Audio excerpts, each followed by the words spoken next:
മമ്മൂട്ടി കമ്പനിയുടെ നിർമ്മാണത്തിൽ വരുന്ന ചിത്രം, മിഥുൻ മാനുവൽ തോമസിന്റെ രചന, വൈശാഖിന്റെ സംവിധാനം, അതിനു പുറമെ മമ്മൂട്ടിയുടെ അച്ചായൻ വേഷം. അങ്ങനെ റിലീസിന് മുൻപ് തന്നെ ചിത്രത്തിന്റെ ഹൈപ്പ് വാനോളം ഉയർന്നിരുന്നു. ഈ ഒരു ഹൈപ്പിനനുസരിച്ച് പടമുണ്ടോ എന്നത് ചിന്തിക്കേണ്ടിയിരിക്കുന്നു.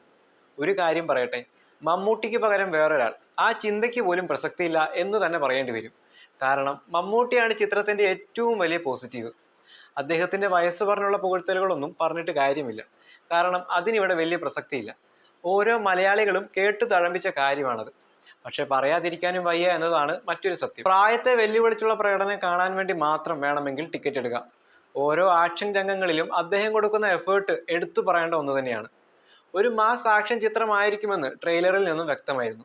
അതുകൊണ്ട് തന്നെ ഭ്രമയുഗം, റൊഷാക്ക് പോലുള്ള ചിത്രങ്ങൾ പ്രതീക്ഷിച്ചു പോയാൽ വൻ നിരാശയായിരിക്കും എന്നതിൽ സംശയമില്ല.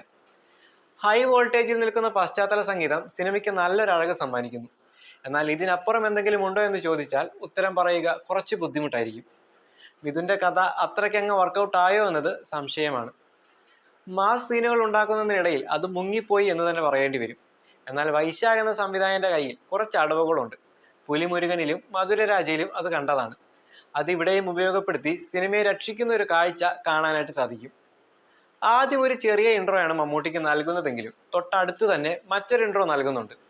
പടം മൊത്തം കണ്ടു കഴിഞ്ഞാലും ഇഷ്ടപ്പെട്ട സീൻ ചോദിച്ചാൽ കൂടുതൽ ആളുകളും കൂടെ നിൽക്കുക ആ ഒരു ഇൻട്രോയുടെ കൂടെ തന്നെയായിരിക്കും. ചിത്രത്തിന്റെ അവസാന 40 മിനിറ്റുകൾ കാർ ചേസിങ്ങും അതേപോലെ ആക്ഷൻ രംഗങ്ങളാൽ സമ്പന്നമാണ്.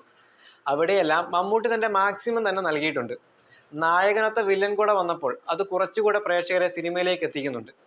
നായകനൊപ്പം വില്ലനും നല്ല ബിൽഡപ്പ് സംവിധായകൻ നൽകുന്നുണ്ട്.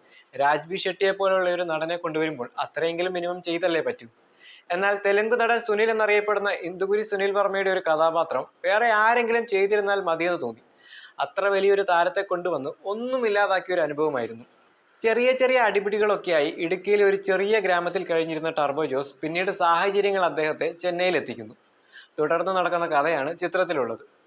തിയേറ്ററിൽ തന്നെ കണ്ടാസ്വദിക്കേണ്ട ഒരു ചിത്രം തന്നെയാണ് ടർബോ. എല്ലാവർക്കും എല്ലാ സിനിമകളും ഇഷ്ടപ്പെടണമെന്നില്ല.